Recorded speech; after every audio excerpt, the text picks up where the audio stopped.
Prime Minister Modi's big middle class budget. Everybody was looking out for income tax relief, and it did come, but did it go far enough? The budget clearly had one eye on the two poll bound states, Delhi and Bihar. In fact, there was a lot of emphasis on Bihar. In a moment from now, we'll be decoding with experts what's the big political and economic messaging of this budget. Nirmala Sitharaman made history with her eighth consecutive budget. I'm Barkha Dutt, you're with the Mojo Story. Welcome to our special focus on the union budget for 2025, widely being described as a budget to court the middle class in election season. In particular, Delhi, which is an urban state, with a large section of middle class voters. Income tax relief is where everybody's eye was. And the big announcement, of course, from the budget is that there will be no personal income tax payable on an income of up to 12 lakh rupees annually. The finance minister has also promised a new income tax bill to be brought before parliament next week. There are other tax reforms as well, including hiking the TDS limit on rent and making withdrawals from the national savings schemes tax-free. But the emphasis has also remained on the poll-bound state of Bihar, with a slew of announcements for Bihar. In terms of fiscal deficit, it is estimated to be at 4.4%. How do we read these numbers? What's the big political messaging? Let me introduce our guests as we decode Modi 3.0's first full budget. I want to welcome to the program Sandeep Ghosh. Sandeep Ghosh is, of course, a political analyst. He's also somebody who I often describe as a fan of the Prime Minister, but does he approve of the Modi government's budget, its first full budget in 2025? We'll find out in a moment from now. I'm also joined by Govind Ethiraj, senior journalist, editor, man of many parts. Welcome, Govind. Good to see you after a long time. And I could see both Dr. Baru and Mitali Decode trying to join there, but neither have great networks. So hopefully they'll be up with us very soon. All right, let's get started with you, Govind. First thoughts on what we've seen so far, Govind? Okay, so thanks, Barkha, for having me on your show. So I think the 12 lakh middle class relief is definitely welcome, and we've already talked about that, and that's good. I think it has to be seen, however, and I'm saying this somewhat generally, in the context of what people have been going through in the last few years. Inflation has been very high, and particularly if you look at food inflation, so it's been eating away people's ability to spend, people's ability to consume. Also, then you have pretty high goods and service taxes on a lot of items, which has been the case for a while. So if you look at the combination of indirect taxes and inflation, for one, the cost of living for most Indians has been going up. So in a way, I would argue that this makes up in many ways and is not a complete giveaway. It is a giveaway from the government's point of view, but I think it only provides relief to people. That's one. The second point is, and I'm not going to lay blame on the budget or the finance minister for this, people are looking for income and how to increase their income. Tax relief is welcome, and it obviously gives you more purchasing power, but what people really want is income, and that's how you feel that you're progressing in life and so on. And I think on that front, it's generally accepted now that we are having a problem in India across the board. So and that's again sort of evident in many things. The second is, I think this is, to me, is a little more important. If you look at what's been happening in the last month, globally, forget India for a moment. Donald Trump has taken over as president. He's threatened to put a whole bunch of tariffs. In all probability, he's going ahead with Canada and Mexico and China today, as we speak, with 25% and 10%. I don't know whether or what India will face, but it's likely that India will face. In any case, the threat of 100% tariff, if we even dream of a new alternate currency like a BRICS currency, is still hanging somewhere there. So this is the world that we are in. To me, the budget did not quite address it. I'm not saying that you can pull rabbits out of the hat, but I think there is a new world today, and the budget, particularly when it comes to companies, small enterprises, and so on, did not quite address it, and give people the confidence that, okay, we can go and fight this global war. Now, there have been a lot of statements on ease of doing business, which somewhat dovetails into, let's say, addressing this larger problem of how do I become competitive, productive in a global context. But I think ease of doing business is something that usually, I would say, gets diluted on execution. and it's a plumbing challenge. It's not a policy challenge. I think the policy intentions are good.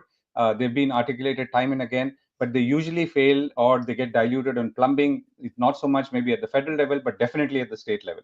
So I think all in all, and we can, I mean, there are a couple of other points I can come back to later, but I think the tax part is good, but I think it only sort of eases things a little bit.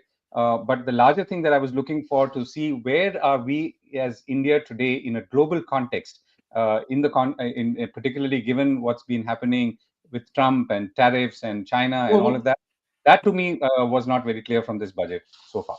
Very quickly, I can see Dr. Baru joining us as well. But very quickly, some might argue that the budget is not necessarily the vehicle where India is going to have a calibrated sort of gear shift on how to deal with the Trump-led world order, where, as you mentioned, tariffs have just been announced for Canada and Mexico and China by the Trump administration. What would you have been looking at from the budget to address this rapidly shifting world order, as you mentioned? Yeah, so and I think about this quite often, So what I mean, let me twist that around. I'm saying, okay, what is the budget saying that could not have been said otherwise? I mean, if you look at 60-70%, and this is with all budgets, 60% or 70% of statements of intention and announcements, they could have very well been made outside the budget. So is the budget in itself the vehicle for grand announcements and pronouncements? Maybe not. But in this case, this is a real and present problem, and the budget was an opportunity to address it. Particularly if I'm a small and medium enterpriser, if I'm an exporter, I mean, I'm definitely looking for things which will help me or give me some confidence on how I'm going to fight that battle. I mean, think of that apparel exporter from Tirupur, for example. What is it that I'm going to, yes, there will be some ease of doing business. Yes, there is some customs rationalization, but these are small steps which keep happening all the time. Is there something dramatic? Now, you can ask me what that idea is, but I don't know. But I'm just saying, I didn't even sense it in the body language. And to me, that's important. Okay, let me bring in Dr. Baru there. A big announcement, of course, is no tax on income up to 12 lakh rupees. Govind Ethiraj says that he was looking for a bigger idea in the budget. But, where are budgets really the place for big ideas, or are they basically spaces for financial accounting and political messaging and laying out, in a sense, a kind of microeconomics policy framework? Are they really the place where you look for, okay, how is India going to respond as Trump announces tariffs on China on the one hand but quotes Xi Jinping on the other? I mean, isn't that expecting too much from poor Nirmala Sitharaman, who has made history presenting her eighth consecutive budget? Dr. Baru. Look, Barkha, first of all, I agree with everything Govind has just said. Now, let me say 3 points. Point number one, two very good friends of mine whom I have very high regard for, who have been very good, loyal supporters of Prime Minister Modi, Surjit Bhalla and R. Jagannathan, who are former editor of the Business Standard and Financial Express. Both Jaggi and Surjit, in the last week or fortnight, wrote a very interesting column each. Both of them wrote saying they want 2025 to be the 1991 moment. And I was quite taken aback for both of them. I think maybe the recent passing away of Dr. Manmohan Singh was weighing on their mind. But both of them wanted a 1991 budget. And then a lot of people then wrote about it. Many newspapers wrote editorials. Now, what exactly do we understand by 1991? If you go and read that budget speech of Manmohan Singh in 91, it didn't have anything about how much you'll spend in this program, how much in that program, how much in this sector, how much in that sector. No, it said the economy is in trouble and this is what we need to do to get out of trouble. And it ended by saying that no power on earth can stop an idea whose time has come, and the rise of India as an economic powerhouse is an idea whose time has come. Point number one. Does this budget meet those standards? I'm afraid not.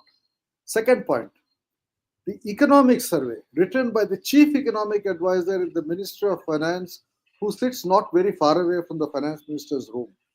It's a brilliant survey. In fact, I compliment Anantha Nageshwaran for writing a very good survey. But unfortunately, though they are living in the same building, perhaps on the same floor, they are living in different worlds. The world in which Anantha Nageshwaran was living, writing that economic survey, is a world which is very close to what Govind was talking about, a world in which is all kinds of challenges, new challenges, and saying how does India respond to these challenges. Now, this budget speech told me what they will do in this sector, that sector, this class. Like, okay, middle class consumption. Consumption is a problem. We know ever since Suresh Narayan of Nestle publicly said that their sales are going down because the middle class is not consuming. Every other CEO selling white goods and consumer durables came out into the media saying, "Oh, middle class consumption is going down." So this is boosting that. But there are larger challenges. And I think what, at least in her sixth budget, Nirmala could have easily done is to say, okay, we've been in power for 10 years, 10 long years. This is not the first budget speech of a new government. This is the 11th budget speech of a 10-year-old government or 11-year-old government. But the world is challenging. At home, we are stuck at 6.5. My economic survey says unless I'm 8% growth rate for the next 20 years, I cannot be a Viksit Bharat. The objective set by the Prime Minister cannot be attained without 8% growth over the next 10 years. This is what the economic survey says. So I was hoping she would tell us how will we get from 6.5 to 8. That is about macro. That is about expectation. Finally, very quickly, let me not monopolize. The third point I make is that you ask the question, what are budget speeches about? Yeah, budget speeches are partly about accounting, but that role of the budget speech has gone down because we are GST and there's a GST council, and there are certain things the finance minister can do, direct taxes and customs. And she need not have gone into those kind of details. I mean, I was thinking, am I in 1970 or 1980? For this commodity, this is the customs duty. For this commodity, this is the basic duty. For this subsector, this is what. See, this was the old budget speech. What I would have liked to see from the budget speech is an alteration in the state of expectations. By which I mean that we have now come to accept 6.5, the world's fastest growing large economy, and pat ourselves on the back. We are 6.5, but we know that that is not adequate. So, once again, did this speech address that concern of mine? It did not. Of course, are you being miserly with praise? I mean, should we first not start by saying, okay, great, we finally got some income tax relief? Like both you and Govind, okay, Govind at least said, okay, that was good, but you didn't even start there, Dr. Baru. Yes, because I said, that's addressing an immediate problem. That is not addressing the long-term problem. There's a decline in middle class consumption, which everybody has written about over the last 1 year. And so here is a budgetary incentive to get the middle class to go out and buy, more commodities. And that's not a long-term thing. So I will be miserly. I mean, we in the media, we are supposed to be miserly in our praise. We are not here to, bang drums and praise the Prime Minister. You can do that if you want. That last barb is highly unnecessary, Dr. Baru. I am simply saying, which is my job, to try and look at a story from all sides, right? There's some good, there's some bad, there's some indifferent. And that's not a barb. I'm having fun. Yeah, okay, fair enough. But Sandeep Ghosh, are you a little more rosy than Dr. Baru and Govind in the sense that they were looking for something that was bigger? I think Sanjay Baru saying that Nirmala Sitharaman kind of got into the weeds of detail that you no longer need the budget to do, that the budget should have spelled out a big vision, a bigger vision. There's a faster changing global order. Tariffs, as we already know, have been announced by the Trump administration for Canada, Mexico, and China. Things aren't going to be the same. The world isn't going to be a predictable space. And India's influence will be derived quite simply from how strong our economy is. That's what's going to give us leverage in this new changing world order, or not. Absolutely correct, Barkha. No disagreement per se with what Dr. Baru or Govind has said, except some difference in perspective, I would say. First of all, I also don't make a big deal out of the income tax rebates. That's more of talking point, more of headline. People, and it affects a fairly small number of people. I think the elephant in the room, according to me, is employment or income, as Govind said. That is, income tax relief can give you pump in some make Dr. Baru and my friend Suresh Narayan a little happy because he'll sell a little more packs of Maggie next month. But it's beyond that, it's not really too much. It's at best, pumping in some oxygen in the system. The bigger issue is employment, and has this budget done enough, or could it have done enough to really, open up that sector? Now, I think the government's hands, to some extent, are also tied in just, expanding the overnight changing the employment game. And here, the biggest lever which was available to the government, to my mind, was the MSME sector. They have, because MSME sector, people are talking about investment coming up, large, big projects, etc. Unfortunately, none of those things have a huge employment multiplier, including what you're looking at China plus one. If mobile manufacturing, etc., coming in, those don't have an investment multiplier. Investment multiplier really comes from the MSME sector. And there, as Govind was saying, the MSME sector's dependence on export is also very high. And without talking of tariffs, also the global economy being where it is, that sector has its problem. Now, whether we have been able to address it fully or in a very wholeheartedly, I'm not too sure. There, so that is one part. There is again some attempt to revive employment in the rural employment, non-agricultural employment, to try to stem migration from rural to big cities. There is some attempt to also talking about this growth-oriented tier 2, tier 3 cities, etc. But these are, I think, small measures, and you may or may not see immediate translation of that into labor. Because essentially two things come in, Barkha. This thing can only happen, we don't factor in, we depend everything on the center, but unless the states play ball, the tandem, and without using that populist term of double engine sarkar, not in a political sense, but unless the two engines operate together, you're not going to have the result. And the biggest issue when you're talking of ease of doing business, etc., we are shy of talking today. Retail corruptions come back, and the more complexity you will have in legislations like GST, etc., you are not going to have ease of business, and ease of business affects more than bigger companies, bigger projects. It affects the small enterprises much more. You're talking of credit line to the MSME sector, but we don't understand, despite that, how much of corruption or red tape is there for a genuine MSME guy to go and get loans from a PSU bank, even if it's a priority sector. So those are things. I'm not too sure. I'll only end by saying what Govind was talking about addressing Trump. I think it's a bit early in the day to even predict what Trump is going to do tomorrow. So probably one needs to wait and watch rather than do something preemptive with him. And as far as reform, big ticket reforms, what Dr. Baru was talking about, 1991, Jaggi and Sujit Palla Singh, I think there to some extent Modi government has bitten, once bitten twice shy. They started off on a high note trying to do big reforms when they came into power, but they were thwarted on the way because waylaid, so to speak, first on the land reforms, then on the farm reforms. So I don't think they've tried to do, but I would have tried to do much more to kickstart the economy on the employment front just now. And that's where I wouldn't go all the way up to giving this budget 8 or 9, which some may be prone to doing as being, as Dr. Baru said, people like you to make the government happy.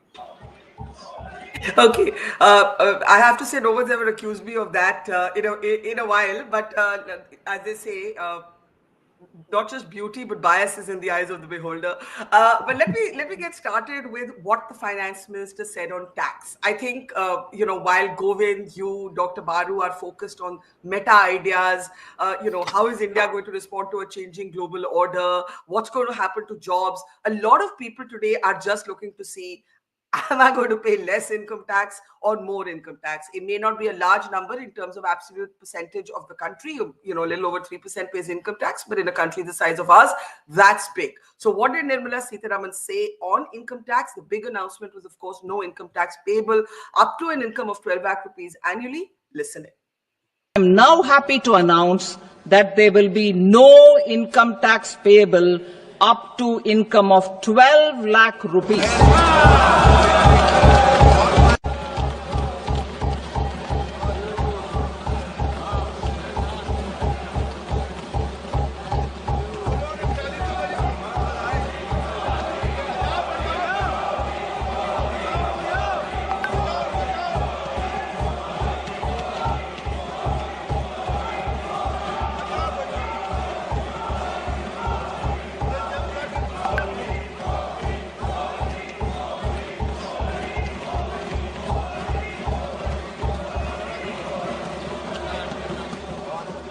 So, Well, the Prime Minister certainly was giving his bang of approval there.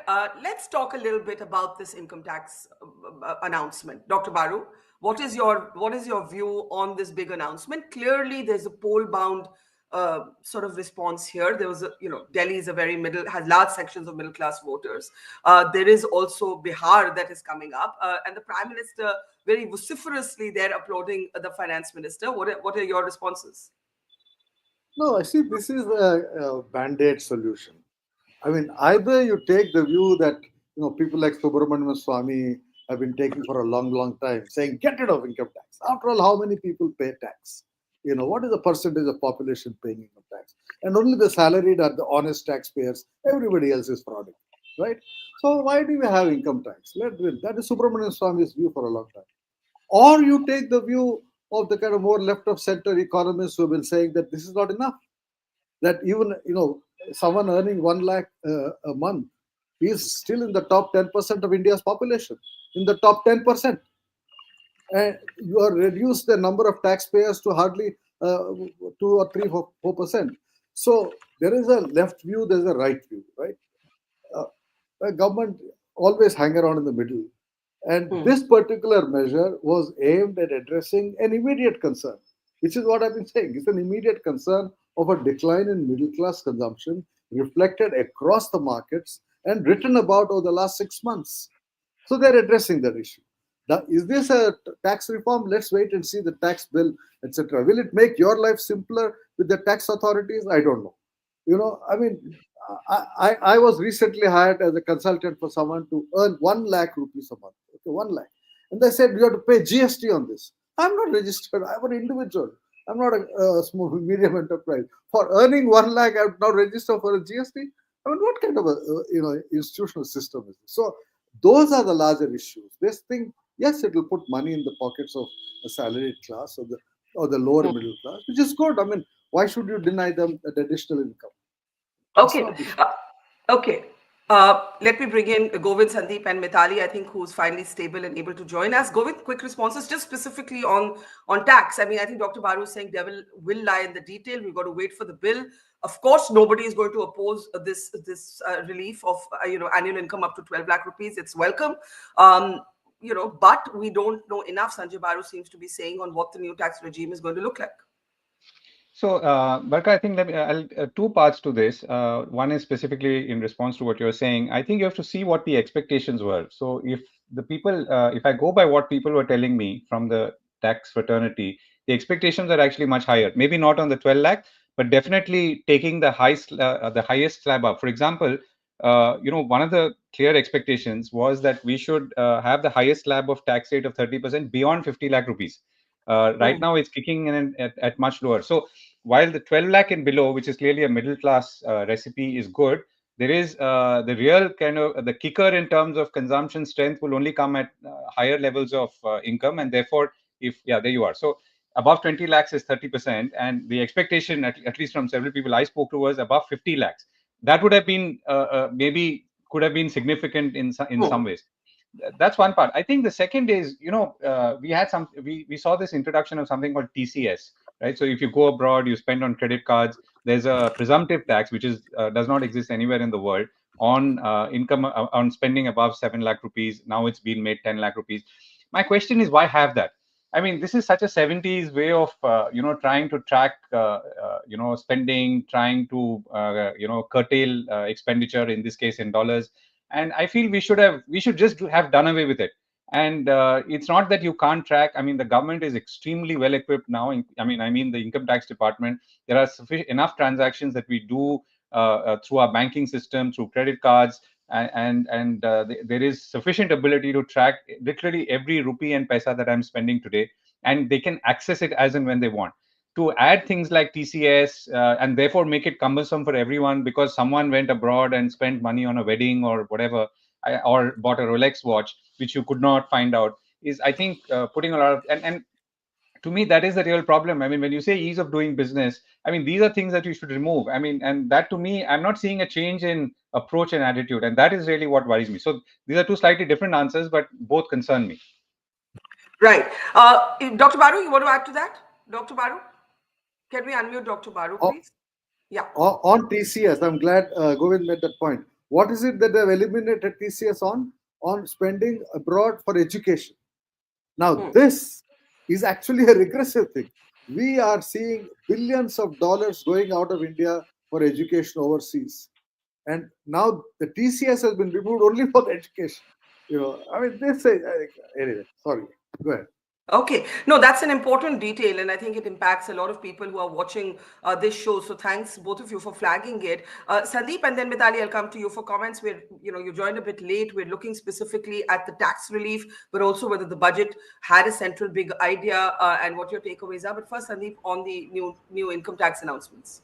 See, income tax announcement, again, Barkha, I repeat, is neither here nor there. It should have, if they really wanted to do it for election reasons, they should have done it back in January.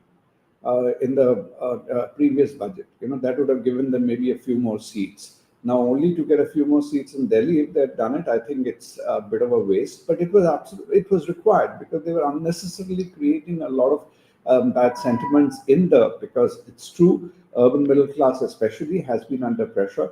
What Govind said, I take his point. It could have been better if they had taken it up about 24 lakhs. They would have reduced it, dropped it a bit, but that's a matter of detail. But even if they've done it for people below 12 lakhs, I think that's a relief. It'll get them some amount. Even I find opposition politicians are claiming credit for it, saying that it's a victory of the middle class, etc. Well and good. But those are not really what's going to make the difference in your GDP numbers, which we are talking about. It's caused, as Dr. Baru said, 5% uptick in HLL and ITC shares.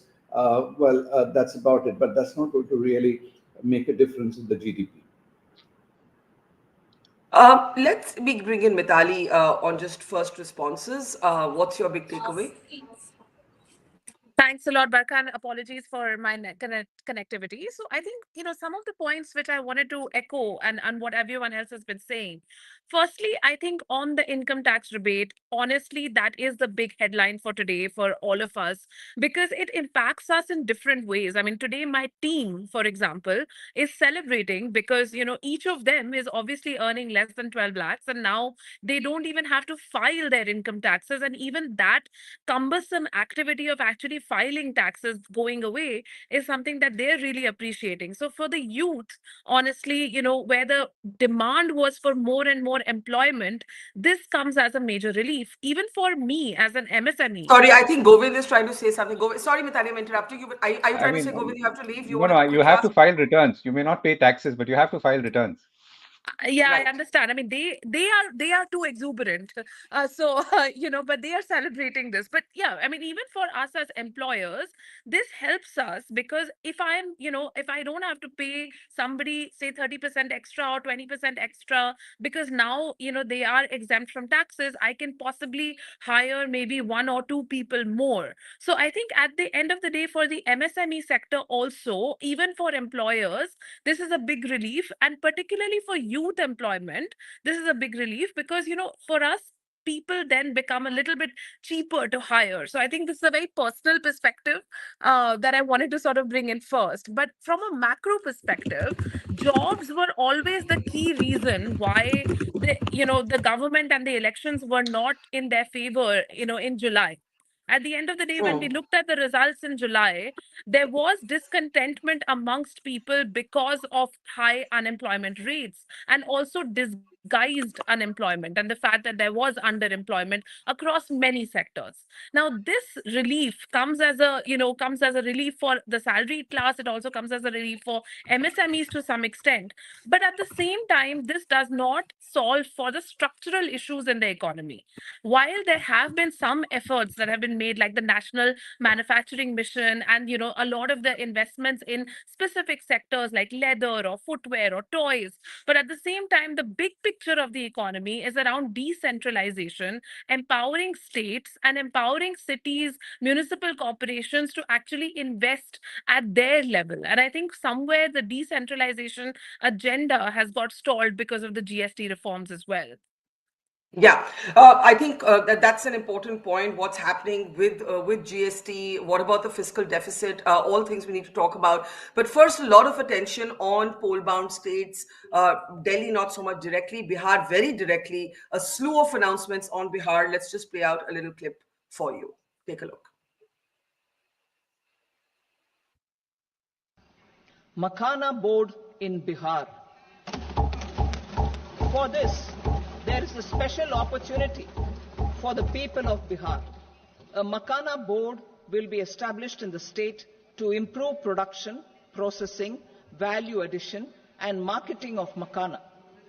The people engaged in these activities will be organized into FPOs.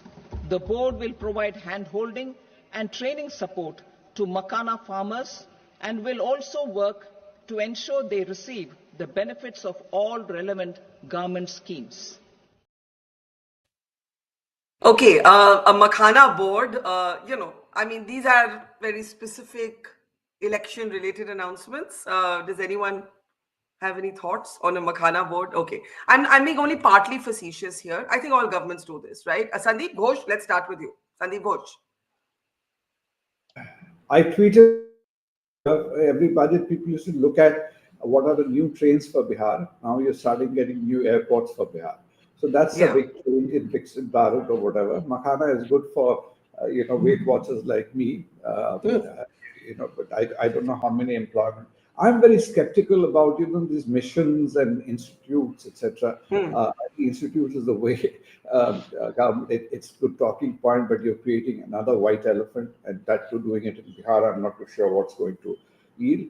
But when they're saying, the Mithilanchal is going to get focus, and that if that really happens in terms of, they're identifying the districts for agriculture and all, if those are implemented well, and the good part is all of them, they are doing it in partnership with states. None of that the center is saying they'll do it alone, and they're doing convergence. And though it all depends on the execution, if that happens, I think it's good.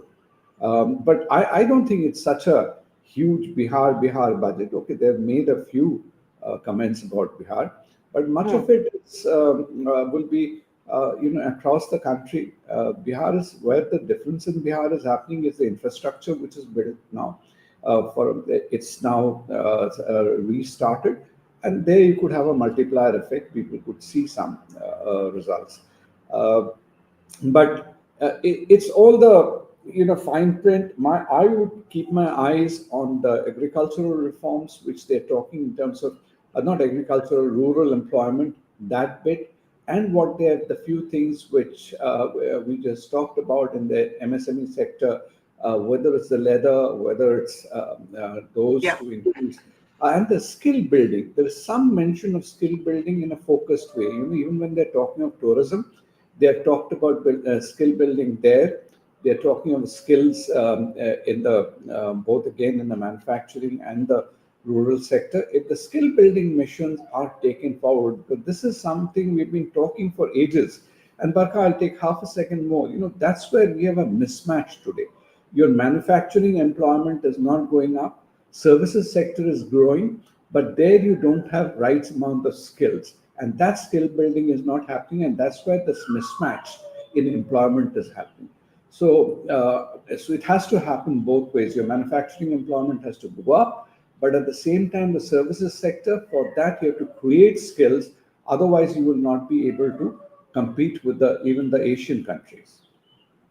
Okay, let's now focus on the big picture. The big idea, Govind and Dr. Baru feels was missing. But what is the big picture? The fiscal deficit, the estimation of the fiscal deficit, juxtaposing that with the GDP. As I was saying, even if you look at this through geopolitics, Govind Ethiraj, India's leverage is going to come from India's economy, from India's growth.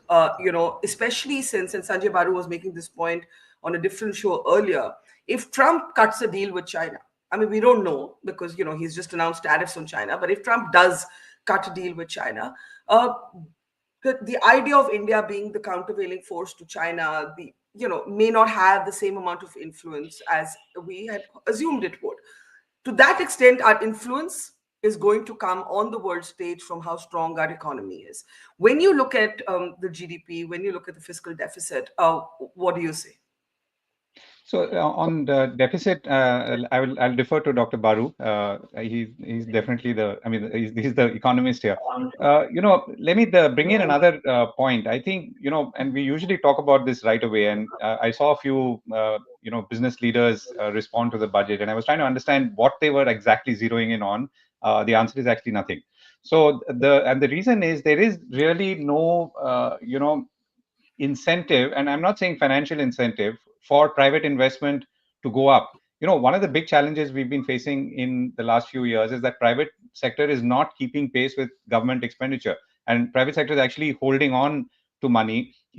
While it's making more money because it's managing its costs well, it's keeping salaries low and all of that, but it's not really pumping it back. And if you look at capacity utilizations, they're not they're definitely in the 70-80% range, depending on which industry you look at. So there is a problem there, and there is no easy solution to this. But this is something, again, how do you address this? And is there something?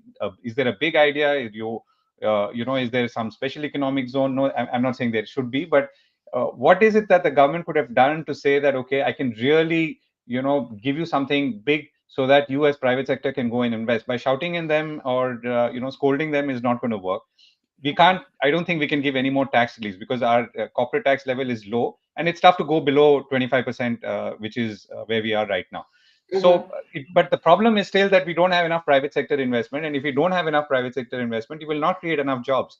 So it's a vicious circle of sorts, to which I'm not seeing a very clear answer, and I was looking for something which I obviously didn't see.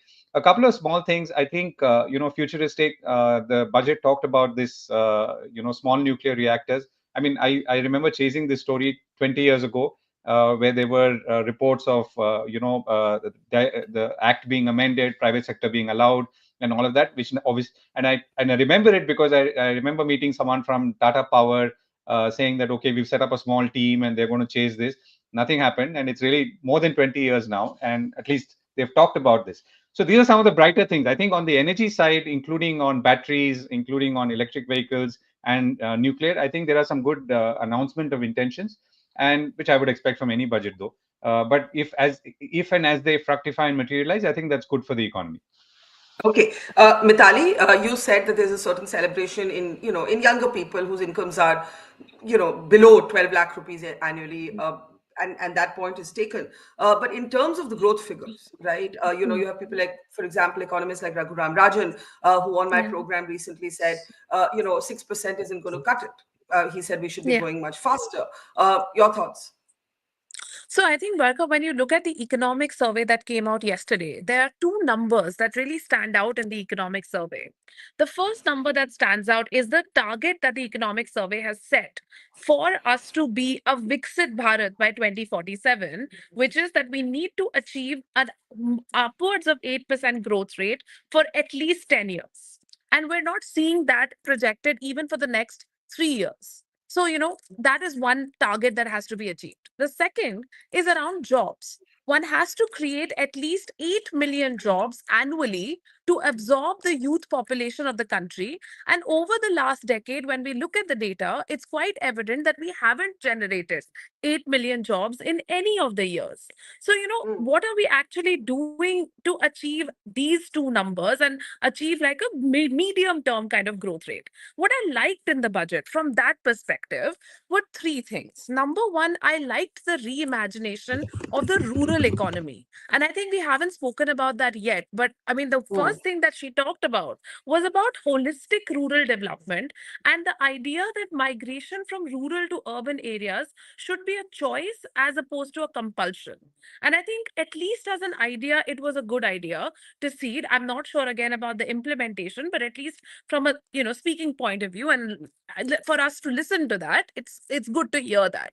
The second point which I really liked was around the national manufacturing mission, because again, we can't expect manufacturing to generate up to even 2 or 3 million jobs per year at the current investment rates, and also at the level of automation that we're seeing. Through my own personal visits to so many steel plants and other factories, I'm seeing massive amount of automation and labor replacement. So we need to create people who can work with machines, be highly productive, and then you can have more and more investment in a more productive landscape. And the third point which I liked was around exports and the export led development story, where she's trying to make processes and compliances, customs duties, regulations all much easier, especially for MSMEs, though this does not require much of allocation of resources. And even the idea of setting up facilitation committees for specific sectors which are highly export competitive is a very Sure. practical suggestion.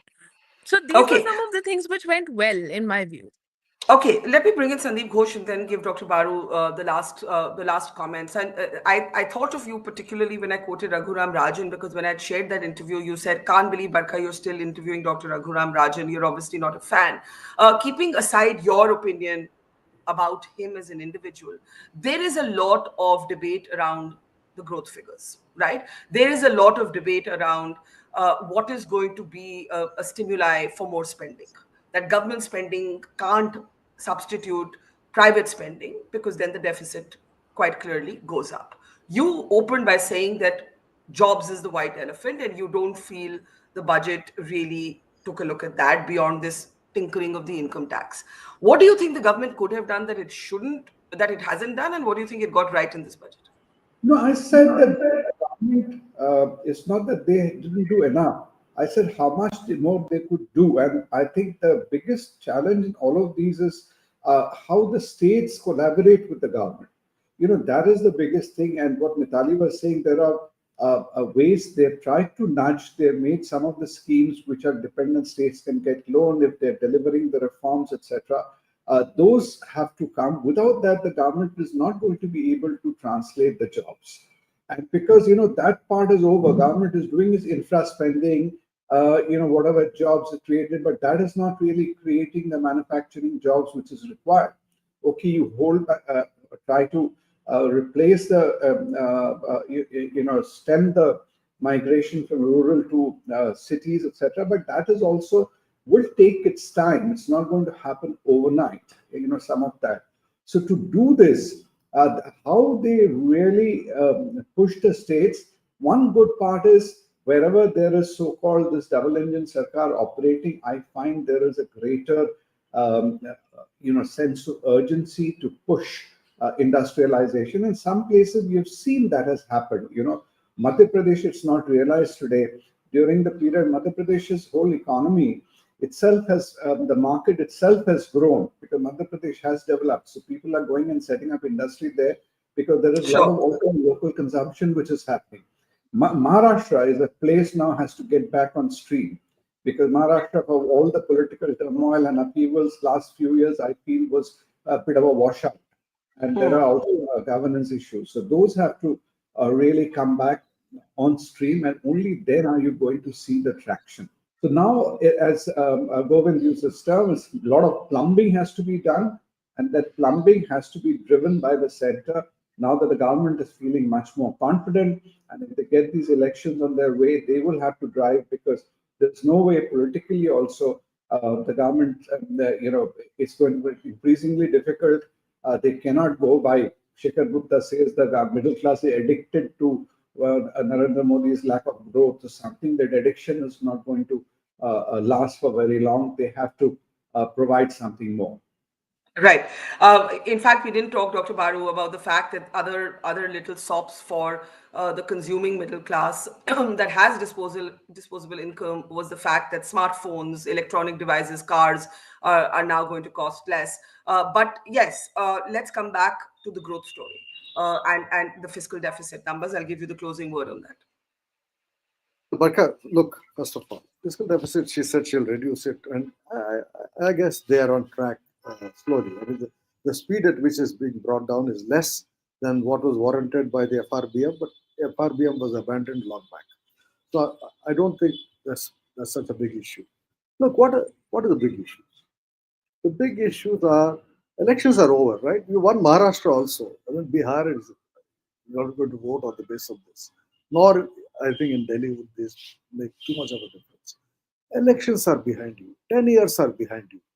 On the one hand, you have a difficult international environment. On the other hand, your growth rate is below par, whatever the disputed numbers.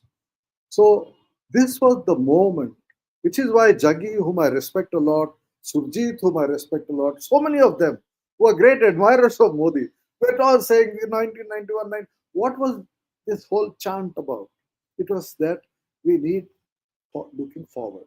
And the economic survey whetted our appetite by talking about the need for giving space for enterprise, having less headache and mental liberation. What a lovely language that Ananta used.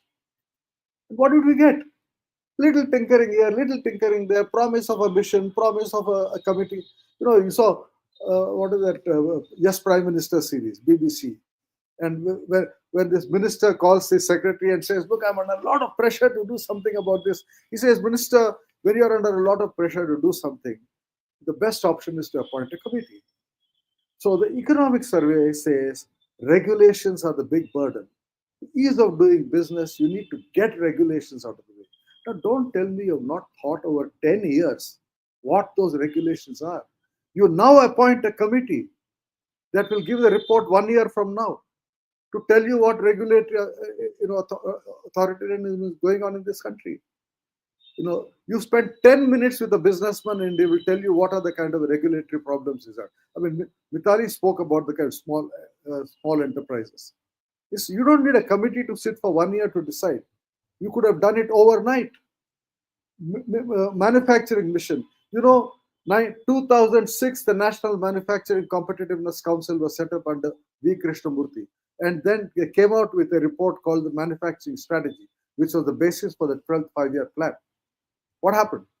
The objective set in 2006 was to increase the share of manufacturing from 17% at that time to 25% by 2020.